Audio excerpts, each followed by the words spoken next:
여러분, 안녕하세요. 저는 20대 여성으로 동시통역사로 일하고 있습니다. 오랜 시간 외국에서 생활을 한 후 한국에 와서 결혼을 한 지 이제 1년이 조금 넘었습니다.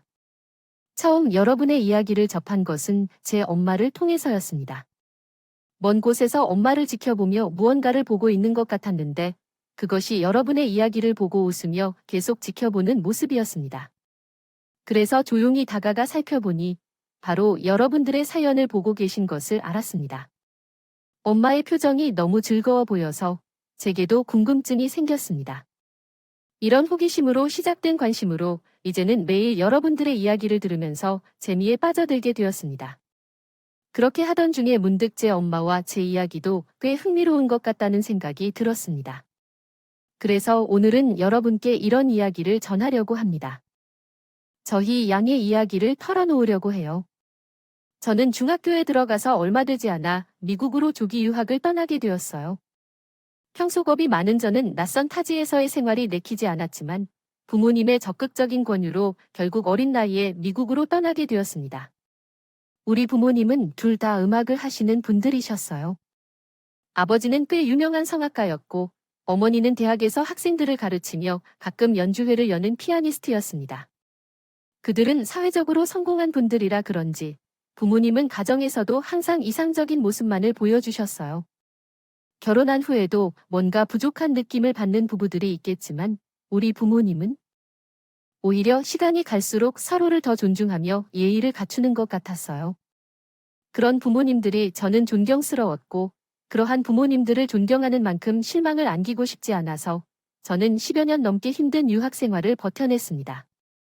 그리고 한국에 돌아와 동시에 통역사가 되었어요. 그런데 그때부터 저는 유학 시절 만났던 한국인 유학생과 결혼을 약속하기도 했습니다. 남자친구는 유학을 마치고 돌아와 부모님의 사업을 이어받기 위해 열심히 일을 배우고 있었죠.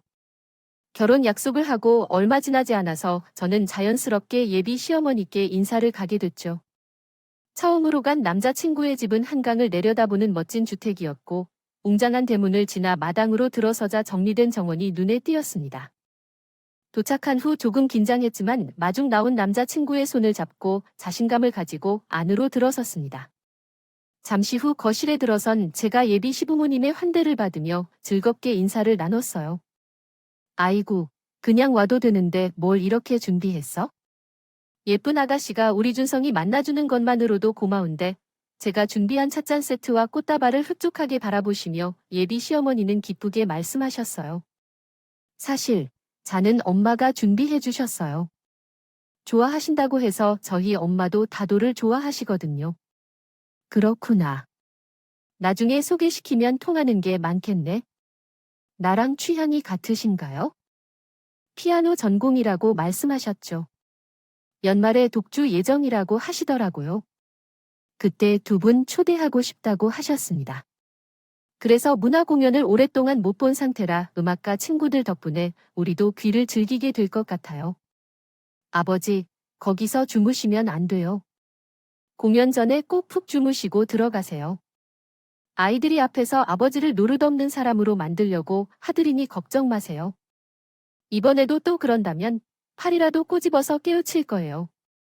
그런 말을 하시면서도 시댁 식구들은 제게 편하게 농담해서 대화를 주고받았고 그 덕분에 어려운 첫 만남의 긴장을 느끼지 않을 수 있었어요. 그때 도움이 되신 것 같은 아주머니가 주방에서 다과를 준비하시더라고요. 내가 차를 받아들이려고 할 때 우연히 아주머니를 마주쳤다. 그 순간 아주머니는 나를 보고 놀라는 듯이 허둥대며 차잔을 떨어뜨리고 말았다. 나는 급히 일어서 아주머니를 도와 엎질은 차를 닦아주면서 어머, 괜찮으세요? 안색이 안 좋아 보이는데요? 라고 물었다. 하지만 아주머니는 괜찮습니다. 죄송합니다. 그래도 어딘가 아픈 거예요? 라며 대답했다. 아니에요. 그런 사람 아닌데요. 몸이 좀 안 좋다면 들어가서 쉬세요. 저녁은 서로 준비한 거 있으니까 라고 말하자 아주머니는 아니에요. 괜찮아요. 갑자기 손이 미끄러져서 그래요. 다행히 아무것도 안 일어났어요. 그래도 혹시 모르니까 라고 말했다. 어지럽고 그러면 참지 말고 병원에 가세요. 알겠죠. 그럼요. 걱정 마세요. 그러더니 도우미 아주머니는 창백한 얼굴로 유리 파편을 치우고 새로 만든 차를 내오는데 남자친구도 그런 아주머니를 걱정하더니 아주머니 오늘 이상하시네요. 평소에 되게 침착한 분이거든요. 안 좋고 이상해 보이네요. 그치, 어디가 아픈 것 같은데 워낙 참기만 하는 사람이라 걱정이에요. 저렇게 성실한 사람 구하기도 어려운데 오늘이 주말이고 내가 내일 병원에라도 같이 가봐야겠다. 보약을 한 제 해줄까요? 남자친구와 예비 시부모님은 집안에서 일하는 사람에게도 야박하게 굴지 않는 정이 많은 사람들이셨어요. 그래서 저는 한결 마음이 더 편안해지는 것을 느낄 수 있었어요. 그런데 저녁을 먹고 집에 돌아가는 길에 제 머릿속에 풀리지 않는 숙제가 하나 생겼습니다. 바로 남자친구네 집에서 만난 도움이 되고자 하는 아주머니에 대한 것이었어요. 이상하게도 처음 만난 그 아주머니가 낯설지 않았던 거죠. 분명 어디선가 본 듯한 얼굴인데 당초의 기억이 나지 않는 거예요. 결국 한참을 고민해도 떠오르지 않자 저는 착각한 거라고 여기며 그 일을 잊어버리게 됐습니다. 그리고 2주가 지난 후 이번에는 남자친구가 저희 집에 인사를 오게 되었어요. 저희 부모님은 긴장한 남자친구를 위해 편안한 분위기를 만들어 주셨고 부모님의 얼굴에 비친 흡족한 표정에 저도 마음을 놓을 수 있었습니다. 식사를 마친 뒤 저는 남자친구에게 방을 보여주었습니다. 남자친구는 신기한 표정으로 주변을 둘러보더니 제 어린 시절 앨범을 발견하고는 눈을 반짝이며 말했습니다. 어릴 적 모습이 어땠는지 한번 보면 좋겠다. 혹시 고쳐져서 내가 알아보지 못할 건 아니겠지? 남자친구는 앨범을 넘기며 웃으며 함께 사진을 보던 중 어느 순간 갑자기 멈칫하고 사진을 응시했습니다. 고개를 갸우뚱거리며 말했습니다. 이거 누구야? 아는 사람이야. 응, 누구인가 이 사람 말이야? 자기가 유학을 갈 때 찍은 사진 같은데 손을 흔드는 자신의 뒷모습으로 울고 있는 사람은 안 보여. 울고 있다고 하지? 누구지? 남자친구가 손가락으로 가리키는 곳을 보니 정말 제 뒤로 희미하게 울고 있는 여자의 모습이 찍힌 것 같았어. 글쎄, 난 모르는 사람인데 아마 다른 동행자가 찍은 것 같아. 그래. 하지만 아무래도 자신의 방향을 쳐다보고 있는 것 같은데. 근데 이 사람 우리 아주머니가 닮지 않았어. 어떤 아주머니, 혹시 도움이 되는 아주머니인가? 흐리게 나오긴 했지만 많이 닮았다는 것 같아. 신기하네. 그 정도로 닮은 사람은 많지? 저는 대수롭지 않게 여기고 또? 사진을 넘기던 중에 뒤로 갈수록 제 어린 시절 모습이 나오기 시작했습니다. 그런데 몇 장을 더 넘기다가 이번에는 제가 멈칫하고 말았어요. 바로 3살 무렵 어린이집 앞에서 찍은 사진에도 아까 그 공항에 있던 여자가 찍힌 것 같았습니다. 이번에 또 먼발치에서 저를 바라보며 있는 모습이 포착되었고 그 뒤로도 몇 번 더 같은 사람이 제 사진에 등장한 걸 확인했습니다. 그런데 그 사진들을 보다 보니 이상한 기분이 들어오기에는 조금 이상했습니다. 그때 남자친구네 집에서 처음 만났던 아주머니를 보게 된 날이 생각나더군요. 아주머니를 보고 낯설지 않은 기분에 좀 고민을 했던 기억이 있습니다. 오빠 도우미 아주머니는 언제부터 위사이드 엔터파이어까지 처음 봤을 때가 기억나네요. 일하셨던 시간이 꽤 오랜 시간이에요. 제가 미국에 가기 전부터 약 5년 되었어요. 그분은 성실하시고 싹싹하셨는데 무척 좋아하셨다고요. 저도 그렇고요. 한 번 봤을 때 음식 솜씨가 정말 좋으셨어요. 그 아주머니께서 오셨을 때 엄마는 주방 일을 아예 그만두셨어요. 그 남자친구는 웃으며 말했지만 제게는 뭔가 마음속으로 받아들이기 힘든 느낌이었어요. 그래요? 그럼 다른 가족들은 잘 모르겠지만 제가 나와 비슷한 나이의 딸 하나가 있다고 한 것 같긴 한데 무슨 사정인지 같이 사시지 못하는 것 같아요. 아예 우리 집에서 함께 일하시려고 하셨는데 그게 왜 그런지 모르겠어요. 아니에요. 사실 나도 그 아주머니께서 난 이해가 되지 않는 것이요. 같아서 근데 기억나는 건 없고 오늘 사진에도 아주머니와 비슷한 사람이 보이니까 혹시 내가 아는 분인가 해서 글쎄 우연일 수도 있겠지만 저 사진에 찍힌 사람이 정말 아주머니인지 진짜 신기한 일이긴 하다. 그치 나중에 우리 집에 오면 한번 여쭤봐. 혹시 알아오릴 적 이웃이었습니다. 그래야겠다. 우연히 찍히더라도 이렇게 몇 번이나 찍힐 수가 있어 나도 궁금하네. 그리고 얼마 후 저는 혼수도 상의하고 놀러도 갈 겸 남자친구의 집에 한 번 더 가게 됐습니다. 물론 거기서 또 도움이 되신 아주머니를 만나게 되었어요. 헌데 두 번째 방문이니만큼 이번에는 가만히 앉아서 받아먹기만 하기가 좀 그러자 저를 본 아주머니가 또 당황해요. 안내해 드릴 수 있는 대화의 흐름이 보이는군요. 저는 조심스럽게 먼저 인사를 건네어 안녕하세요 라고 말했어요. 그때 다치지는 않으셨죠? 아, 예, 괜찮아요. 그런데 여기는 왜 물을 드릴까요? 아니요, 저도 식사 준비를 도와드리려고요. 뭐, 제가 도울 것 없어요. 아휴, 아니에요. 아가씨가 왜 이런 일을 내가 알아서 해야 하는지 제가 할 테니까 가서 쉬세요. 아니에요. 저도 같이 할게요. 뭐부터 시작할까요? 반찬을 그릇에 담으면 되겠죠? 그러면서 식탁 위에 놓인 그릇을 집어 들었습니다. 그러자 아주머니가 다가와 제 팔을 잡으며 급히 말리셨어요. 그런데 그 순간 아주머니의 왼쪽 팔에 심한 화상 흉터가 있는 것을 보게 되었어요. 저는 깜짝 놀라서 급하게 팔을 가리며 대화를 시작하셨습니다. 조금 다쳐서 여기서 할 일이 없으니 쉬러 가세요. 식사할 때 뵙겠습니다. 아줌마, 어디서 다치셨는지 물어봐도 될까요? 화상인가요? 아닌가요? 불이 났었다면요? 네, 어릴 때 뜨거운 물이 쏟아졌으니까 그래요. 아주 어릴 적부터 있었군요. 그래요. 나가보고 오겠습니다. 흉터에 대해 물어보겠습니다. 아줌마, 너무 놀랐어요. 제 얼굴을 보지 못한 채 하나 떠오르는 일이 있었단 말이에요. 중학교 1학년 때 영어 학원 다닐 때의 일인데 수업 중 갑자기 화재 경보음이 울리고 그 울리는 냄새가 난 거예요. 학생들은 모두 놀라서 소리를 질렀고 선생님들도 당황하셨습니다. 이어서 순식간에 학원은 아수라장이 되었고 연기가 퍼지기 시작했습니다. 선생님의 안내에 따라 건물 밖으로 이동하려 했지만 놀란 사람들이 한꺼번에 뛰어나왔고 비상구는 사람들로 꽉 차 있었습니다. 그런데 그때 나는 인파에 밀려 넘어져 다리를 다치게 되었습니다. 그러다가 불길이 치솟으며 결국 뜨거운 공기와 탁한 연기에 갇혀 시야를 확인할 수 없는 상황에 이르렀습니다. 갑작스러운 상황에 놀라 아무것도 할 수 없이 덜덜 떨며 눈물만 흘렸습니다. 그런데 그때 계단을 오르는 다급한 구두 발소리가 들려왔고 갑자기 손수건으로 입과 코를 가린 여자가 나타났습니다. 그는 나의 어깨를 감싸고 있었어요. 그리고 순식간에 나를 3층 계단을 따라 데리고 내려가고 있었어요.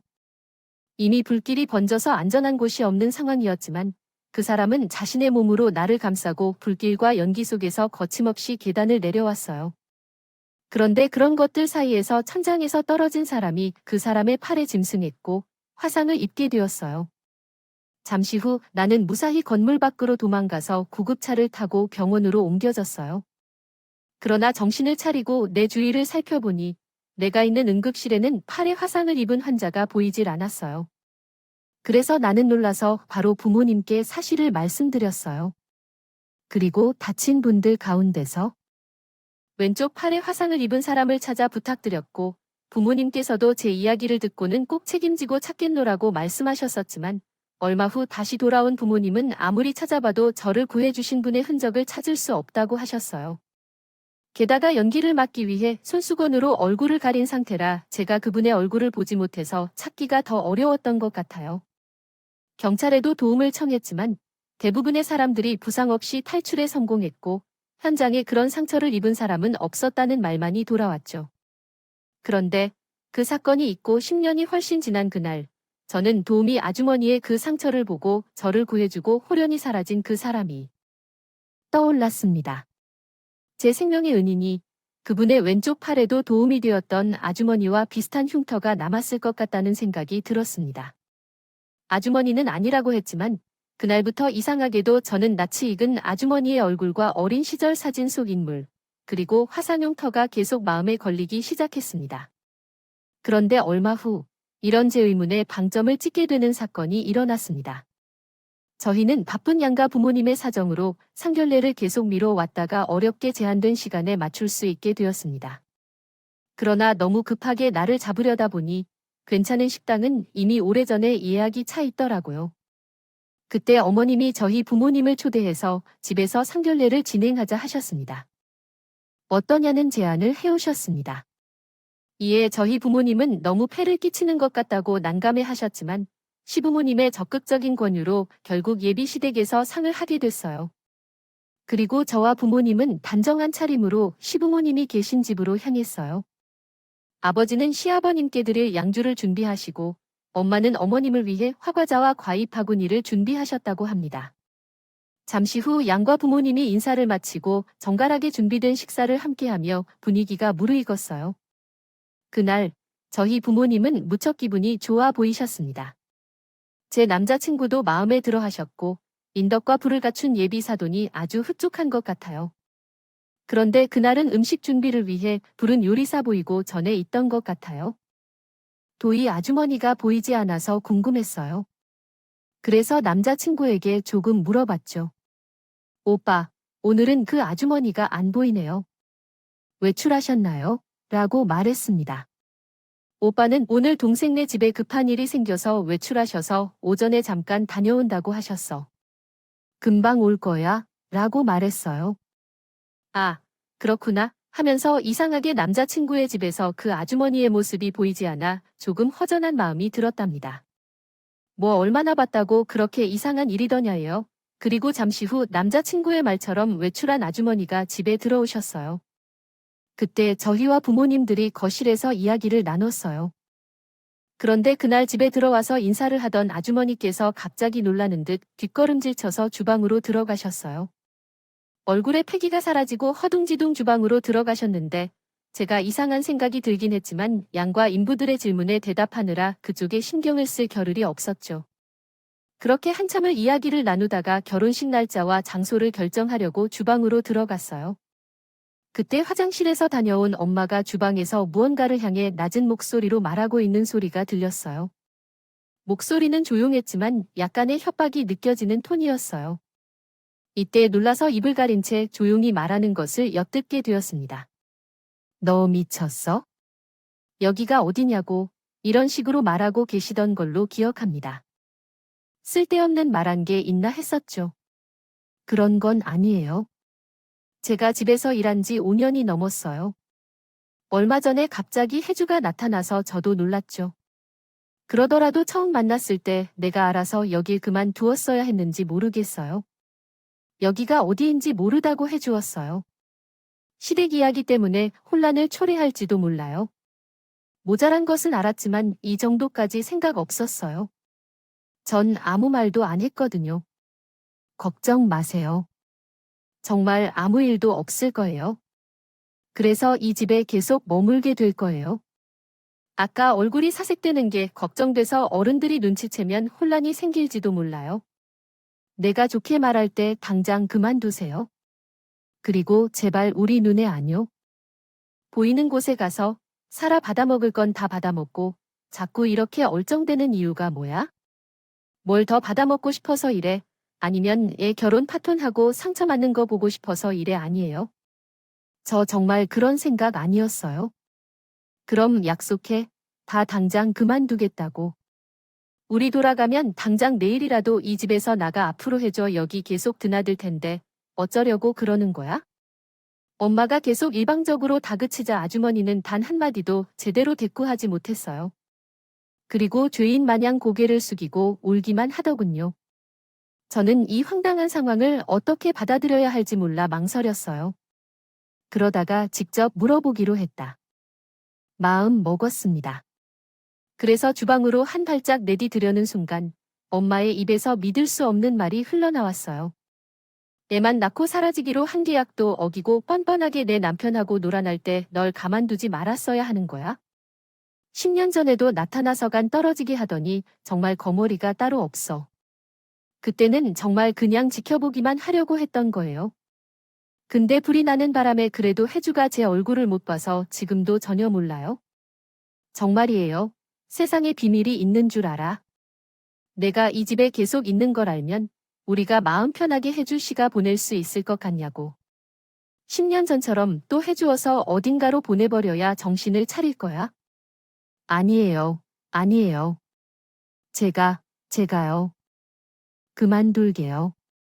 지금은 이런 모습으로 나올 것이니 약속 어기는 것이 내 특기는 아니지만 이번에 한번 믿어볼 테니 헛된 짓은 하지 말고 꼭 약속을 지켜줘. 그러더니 엄마는 제가 빨리 몸을 돌려 주방에서 나오려고 했어요. 그 순간 흑빛이 된 제 얼굴을 마주하고는 엄마는 소스라치게 놀라셨어요. 혜주야, 너 언제부터 거기 있었어? 아까부터 다 들었어요. 그래, 일단 알겠다. 이 이야기는 나중에 집에 가서 우리끼리 하자. 여기서 일 키워봐야 좋을 거 없잖아. 알겠지? 누가 좋을 게 없는데요. 엄마는 저 말씀드릴 것이 있어서 그렇게 노력하시는 거예요. 일단 오늘은 잘 마무리하고 집에 가자. 엄마가 다 말해줄게. 정말이야. 혜주야, 엄마가 이렇게 사정할게. 그렇다고 해도 엄마는 필사적으로 저를 설득하려고 노력하셨어요. 저는 답답함에 가슴이 터질 듯이 끌어올렸지만 상황이 상황인지라 엄마의 말을 따를 수밖에 없었어요. 결국 벌벌 떨고 있는 도희 아주머니를 주방에 남겨둔 채 엄마와 저는 자리로 돌아와서 아무렇지 않은 듯 연기를 냈습니다. 그리고 잠시 후 대화를 마무리한 부모님은 저녁까지 드시고 가라는 시부모님의 호의를 정중하게 거절하셨어야 했겠죠. 다고 말씀하시더군요. 결국 저는 집에 도착할 때까지 두 분에게서 어떠한 말도 들을 수가 없었습니다. 잠시 후 집에 도착한 제가 먼저 방으로 들어가 앨범을 들고 밖으로 나왔어요. 그리고 망연자실한 표정으로 소파에 앉은 부모님을 향해 소리쳤다. 이제 말씀해 보세요. 도대체 무슨 일이 있었던 건지, 애만 낳고 사라진다는 게 무슨 말이에요? 10년 전이야. 기는 또 뭐고요? 그걸 굳이 들어야겠지? 해주시면 세상에는 모르고 넘어가야 하는 일들도 있잖아요. 부모님께서는 말했다. 아니요. 저는 들어야겠어요. 이건 분명 저와 관련된 일이에요. 저만 모르고 있었던 일을 알아버렸는데 어떻게 아무것도 아닌 것처럼 넘어가요? 그러지 마시고 어서 말씀해주세요. 해주시기를 강요하고 있었고 미안하다. 이게 다 못난이 아버지 때문이야. 부모님은 소박하게 대답했다. 시끄러워요. 이제 와서 그런 말이 무슨 소용이 있어요? 뻔뻔하게. 그때 생각을 하면 아직도 피가 거꾸로 솟았음에도 불구하고 머리를 다 뽑아도 시원찮지 않을 인간들이 있습니다. 그것은 오해였어요. 난 정말 내 아이를 가진 여자를 모른 채 할 수가 없어서 돌봐준 것뿐이에요. 리랑 약속한 돈을 모두 바꿔도 남겼어요.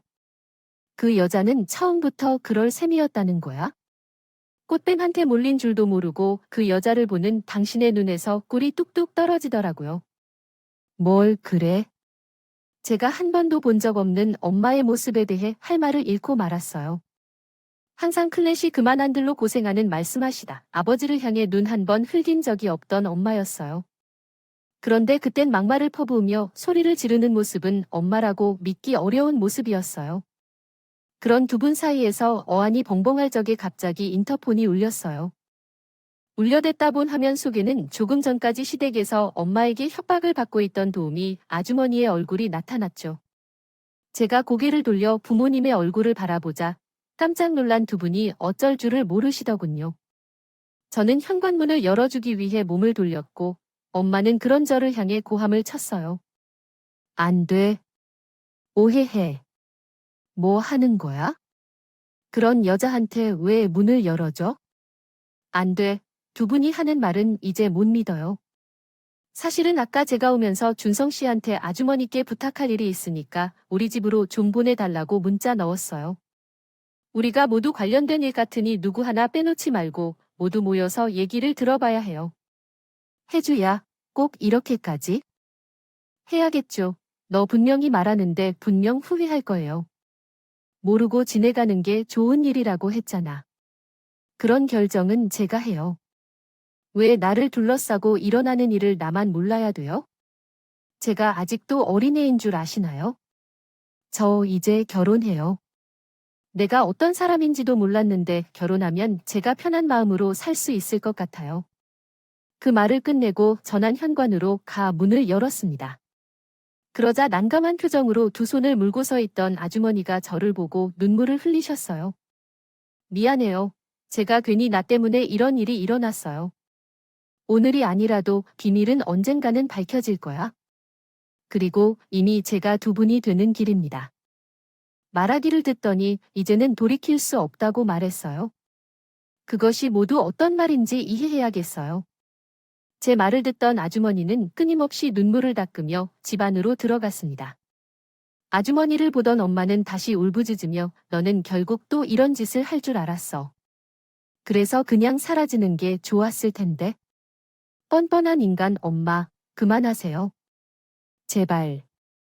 누군가 이 상황을 좀 정리해 주세요. 제가 모르는 25년 전 도대체 무슨 일이 있었던 거죠?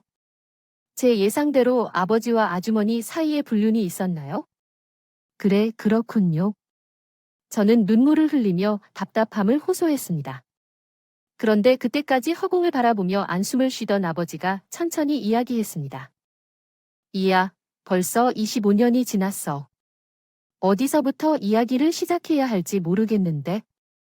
엄마하고 나는 음악대학에서 만났어. 우리는 불타오르는 사랑에 빠진 것은 아니었지만 꽤 오랜 시간을 지내다 결혼했어. 서로를 이해하는 사람이라고 생각했는데 별 문제 없이 지내던 우리 사이에 한 가지 문제가 생겼어. 엄마의 자궁에 문제가 생겨서 불임 판정을 받게 됐단 말이야. 하지만 난 자식이 없어도 괜찮다고 생각했어. 둘 다 일이 있어서 일에 정신을 쏟다 보면 큰 문제가 되지 않을 거라고 생각했거든. 그런데 엄마는 다르더라. 사람들이 아무 의도 없이 한마디만 해도 예민해지고 힘들었어요.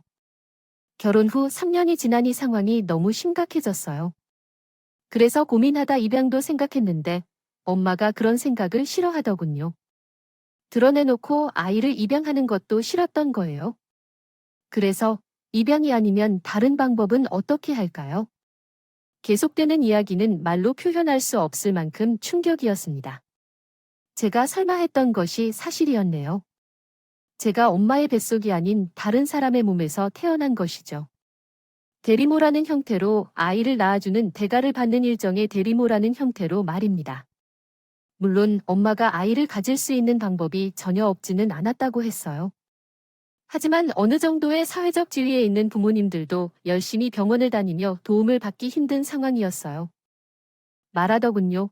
특히 엄마가 자신이 놓인 상황을 남들이 아는 걸 원치 않았다고 합니다. 그냥 조용히 남들 모르게 아이를 얻고 싶었다고요. 결국 저는 무슨 영화에나 나오는 것처럼 시체를 통해 태어난 아이였던 것입니다. 이 말을 하며 괴로워하는 아빠를 보며 엄마는 이렇게 말하더군요. 우린 그냥 서로 필요한 걸 교환했을 뿐이야. 돈이 필요한 여자는 돈을 받고 아이를 원한 우리는 아이를 받았던 것뿐이라고. 그건 그냥 물물 교환 같은 거였어. 근데 너희 아버지랑 저 여자가 하룻밤 약속을 어기고 아이를 갖고도 계속 만난 게 문제였던 거지. 왜 한 번 몸을 섞고 나니 잊을 수가 없었어. 이 아버지가 부정하며 나섰어요. 그게 아니야. 그건 정말. 오해하지 마십시오. 저는 정말 아이를 가지고 힘들게 사는 그 사람을 모르는 척할 수 없었던 것 뿐이었습니다. 아기도 곧 태어날 텐데 곰팡이와 바퀴벌레가 도는 그 지하방에 계속 두어 놓을 수 없었기 때문에 그래서 방 하나를 얻어주고 살림살이를 챙겨준 것뿐이에요. 저는 그 집에서 한 번도 밥을 먹은 적이 없어요. 웃기는 소리 하지 마십시오. 누구를 바보로 알아주려는 것인지 알려주세요. 또한 저 여자에게 우리가 얼마나 큰 돈을 줬는지 몰라서 받아먹을 건 다 받아먹고 불쌍한 척하는 것뿐이에요. 같은 집에서 살면서 당신을 꼬아놓은 걸 아직도 모르겠어요. 아니에요, 사모님. 정말 그런 게 아니에요. 상관이 아닌 거예요. 정말 사장님과는 그날 이후로는 아무 일도 없었어요. 아버지께서 쓰러지셔서 집안에는 비만이 남아있었는데 남동생 한 명만이 계속 사고를 치는 바람에 아버지의 시신이 풀리지 않아 막막했어요. 그래서 직장에서 힘들게 해갔다가 사모님을 소개받았어요. 큰 돈을 주셨지만 그 돈은 모두 남동생의 해결에 소비되었고 막막한 때에 사장님이 저희 임신 건강을 걱정해 주셨어요. 정말이에요. 이렇게 연이어 충격적인 사실을 듣다 보니 결국 저는 어지러운 현기증을 느꼈습니다. 그래서 소파에 털썩 주저앉았어요. 괜찮아요. 미안해요. 정말 미안해요. 다 나 좀. 그러기에 애만 빼앗긴 것이에요. 우리 엄마가 나만 빼앗아갔고 아주머니는 애초에 그렇게 약속했다. 내가 간통으로 고소하겠다고 협박하니 벌벌 떨면서 못 이기는 척 애만 주고 떠났다고 해요. 아버지도 얼굴에 똥칠하기 싫어서 간통 소리 나오자마자 납작 엎드렸어요. 나도 그래서 그 거지 같은 상황을 다 덮어주고 여태껏 참고 살아준 거예요. 내가 이렇게 잘 큰 것도 다 내 피눈물의 결과였던 말이야. 그러니 배은망덕하게 이것저것 따질 생각 말고 그 여자를 지금 당장 내보내고 너도 오늘 있던 일은 몰랐던 것으로 취급하고 이제 넘어가야 해. 너 지금 문제가 밝혀져도 결혼을 허락해주겠다는 건 최선의 선택이 될 거란 말이야. 생각해요. 두 분이 사랑으로 나아가게 해준 것은 물물교환이 아니라는 생각으로 데려왔다는 것이에요. 내가 물건인지 어떻게 자식을 그런 식으로 얻을 생각을 해야 될까요? 당신들의 완벽한 결혼 생활에서 부족한 부분을 채우기 위해 자식을 전리품으로 여긴 거야? 너 지금 당신이라고 했던 나는 남편이 바람 피워서 나온 게 아니라 피를 토하는 심정으로 태참고 기운 나한테 그게 할 소리야? 그래, 처음에는 내가 제안했어요. 그것은 나를 위한 것이에요. 엄마를 위해 엄마의 면을 위해 불임으로 보이지 않아야 했던 엄마의 체면이에요. 이혼을 당하지 않고 싶어 했던 어머니가 있었습니다. 그런 어머니는 자신의 체면 때문에 곤궁에 처해 있는 젊은 여성에게 자식을 낳게 하고 그 자식을 돈으로 사버렸어요. 이게 도대체 어떤 행동인가요? 그리고 그 후 급하게 협박하여 떠나라고 시킨 거예요. 나와 당신이 알던 어머니라면 맞다. 아버지도 마찬가지예요. 어떤 제안을 받았다 하더라도 어떻게 그런 행동을 할 수 있고 25년 동안 그 사실을 감추고 살아갈 수 있다고 생각했을까요? 이 상황에 너무 충격받아 제 정신이 아찔할 지경이었습니다. 힘겹게 숨을 쉬는 저를 안쓰러운 눈으로 쳐다보시는 어머니를 보면서 그때 제 머릿속에 번뜩이는 장면이 하나 떠오르더라고요. 몇 년 전 불길과 연기 속에서 눈물 가득 흐르는 눈으로 나를 쳐다보던 한 사람이 떠올랐습니다. 그때 비록 그의 얼굴을 제대로 볼 수는 없었지만 그의 눈빛만은 선명하게 기억하고 있습니다. 확신 가득한 목소리로 아주머니에게 물었던 것이었습니다. 그때 나를 구해주신 분은 아주머니셨죠. 그 화재 사태 말이지요. 그때 팔에 화상을 입었었고 여기 사진 속에서도 항상 아주머니의 모습을 발견할 수 있었습니다. 항상 나의 사진 속에는 아주머니가 함께 계셨죠. 그러니까 주야, 미안해. 그때는 사모님이 간통으로 고소하겠다고 하셔서 너를 보낼 수밖에 없었어요. 우리 아버지가 풍으로 쓰러지신 상황에서 나 없이는 안 될 것 같다고 생각해서 나중에라도 앞으로 나타나서는 안 되는 일이었지만 너무 그리워서 그 순간도 멀리서 지켜보기만 하려고 했어요. 그런데 그 깊은 불구덩이에 있는 널 두고 볼 수만은 없었어요. 어리석었던 나를 나타나지 않았으면 미국으로 갈 일도 없었다고 말씀하셨지만 그 미련한 모정을 끊지 못해 앞에서 헤매며 결국 멀리 떨어진 미국까지 보내주신 건데요. 그게 무슨 말인지요? 당시에 나를 도와준 사람을 찾지 못했다고 했지만 그건 아니었어요. 너를 구해준 분이 아주머니로 생각해서 내 앞으로 나타나지 않도록 어린 나를 미국까지 보내주려는 게였어요. 내 미래를 위해서였던 거 아니라 그게 뭐가 중요해. 어쨌든 그 덕분에 너는 이렇게 성공하고 나로라는 집에 시집도 갔잖아. 그러니까 지금이라도 정신 차려. 내가 자기 집에서 일하던 가정부의 자식이라는 걸 알면 그 집에서 이 결혼을 허락할 것 같아. 지금 그게 중요해. 나 그때 아주머니 아니었으면 죽었어? 당신이라면 그 불길 속에 나를 구하러 달려올 수 있었겠어? 천만에. 당신은 한여름 땡볕에 다리가 아프다고 업어달라는 나한테 엄마도 힘들다고 하던 사람이야. 겉으로는 교양 있는 척, 좋은 엄마인 척, 최고의 부부인 척 연기하면서 가증스런 위선으로 가득 찬 삶을 살았던 당신이 사람으로서 그렇게 행동하는 것을 생각하면 내 목숨을 걸지 않을 것이라 믿어. 나를 지켜줘서 고맙다고 말해야 해. 당신이 내 삶에 불안을 주기 때문에 나까지 멀리 보내야만 했어. 그리고 혼자라도 완벽한 꿈 속에서 살았어. 그게 도대체 무엇이 나쁜가? 그래서 가족 중 누군가 한 명이라도 나쁘게 된 적이 있었나? 만약 그 여자가 아니었으면 넌 부잣집에서 행복하게 살아셨을 텐데. 그렇게 하지 않고 성가시하나? 마치 나를 낳은 어머니가 누군지도 모르고 그 눈물을 모르고 목숨을 건 것도 몰라 계속 살았다 해도 나는 처음에 시댁에서 엄마가 아주머니를 협박했을 때 당신이 피해자인 줄 알았어. 바람난 두 사람 때문에 엄마가 마음을 고생했구나. 그래서 돌아오는 내 마음이 아팠어. 그런데 모든 일을 계획한 건 바로 엄마였어. 엄마가 아빠랑 한 패로 짜고 날 데려온 거야? 정말 소름 끼친다. 난 일 없던 일처럼 살아갈 수 없어요. 파혼당하는 안이 있어도 내가 누구인지 정확하게 밝히고 당당하게 살아갈 거야. 앞으로는 엄마 아빠의 거짓 인생에서 나는 빼주길 바래요. 그게 무슨 소리야? 그게 25년간 널 키워준 사람에 대한 보답이니까 제발 정신 차려. 저는 울부짖는 엄마의 말에 대답하지 않고 그대로 집을 나왔습니다. 계속 그곳에 제 정신으로 있겠어요? 있을 수 없을 것 같았다. 그래서 그 길로 남자친구에게 전화를 했어요. 잠시 후 울먹이는 제 목소리에 놀란 남자친구가 달려왔고 저는 오열하며 그간의 모든 일들을 털어놓았어요. 제 말에 연신 놀라움을 감추지 못하던 남자친구는 눈물을 흘리는 저를 안아주며 말했습니다. 자기, 정말 놀랐겠다. 어쩐지 앨범에서 아주머니를 봤을 때부터 이상하긴 했어. 그분이 자기 친어머니가 생명의 은인이라 너무 신기하고 감사한 일이야. 지금까지 힘들게 사셨을 테니 지금이라도 우리가 신경 써드리자. 그렇게 남자친구는 진지하고 믿음직한 목소리로 저를 달래주었죠. 그 후 예비 시부모님도 저의 사연을 듣고 놀라움을 표현했습니다. 감추지 못하셨어요. 저는 파혼까지 각오하고 꺼낸 말이었는데 의외로 어머니는 눈물까지 보이며 제 손을 잡아주셨네요. 내가 정말 마음고생이 많았겠구나. 우리 집에서 친엄마를 만나다니 어떻게 이런 인연이 있어? 우리랑 너희 모녀의 인연이 보통이 아닌 것 같다. 내가 조금 힘들겠지만 결혼식은 미루지 말고 예정대로 치르자. 이럴 때일수록 준성이가 힘이 되어 줄 거야.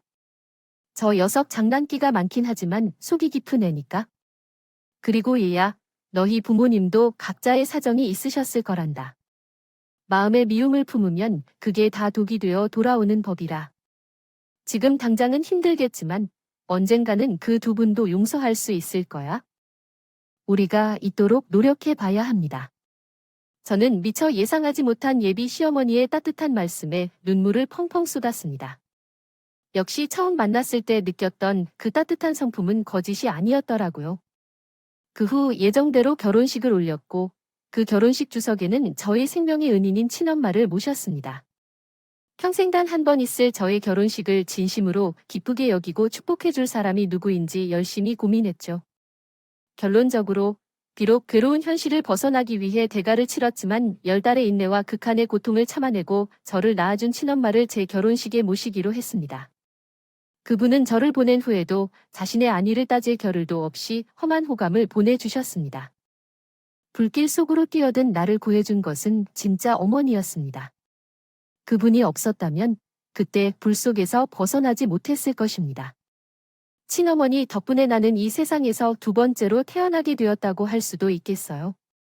결국 나는 결혼식에 모시겠다고 하자 친어머니는 눈물을 흘리며 격행을 벌였지만 남편과 시어머니의 설에 따라 결국 주석에 앉았습니다. 그리고 어찌할 바를 모르며 우리의 인사를 받으셨죠. 그렇게 우여곡절 끝에 결혼을 한 지 벌써 1년이 다 되어가고 있습니다. 그동안 나는 남편과 시어머니의 사랑을 받아 행복한 신혼을 보냈고 친어멸른 시댁을 나와서 작은 반찬 가게를 열어 즐겁게 일하고 있습니다. 너무 그리고 요즘 가끔 그런 엄마를 만나서 함께 밥도 먹고 산책도 하며 그동안 나누지 못한 모녀 예정을 나누고 있습니다. 하지만 이렇게 평온한 나날을 보내는 도중에도 가끔 제 마음을 무겁게 만드는 게 있습니다.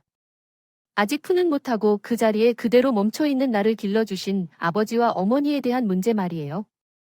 두 분이 나를 물건처럼 거래하려 하고 친엄마를 아이를 갖기 위한 도구로 여겼다는 생각에 변함이 없어요. 아직도 그 부분이 너무 괴롭고 실망스럽습니다. 하지만 정이란 건 정말 무서운 거예요.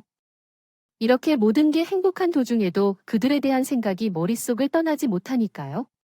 물론 아직은 나가 그분들을 용서할 마음의 준비가 되지 않은 것 같아요. 하지만 언젠가는 지금보다 더 성숙한 인간이 되어서 잘못은 감사하고 사랑을 나눌 수 있게 되는 날이 올 것입니다. 부디 현명한 여러분의 많은 조언을 부탁드리며 오늘 제 이야기는 여기서 마치겠습니다. 긴 사연 함께 해주셔서 정말 감사합니다. 행복한 하루 보내세요. 오늘의 사연에 여러분의 소중한 댓글을 기다리면서 구독과 좋아요, 그리고 공유는 물론 알림 설정도 부탁드립니다. 그럼 오늘도 함께 읽어주셔서 감사합니다.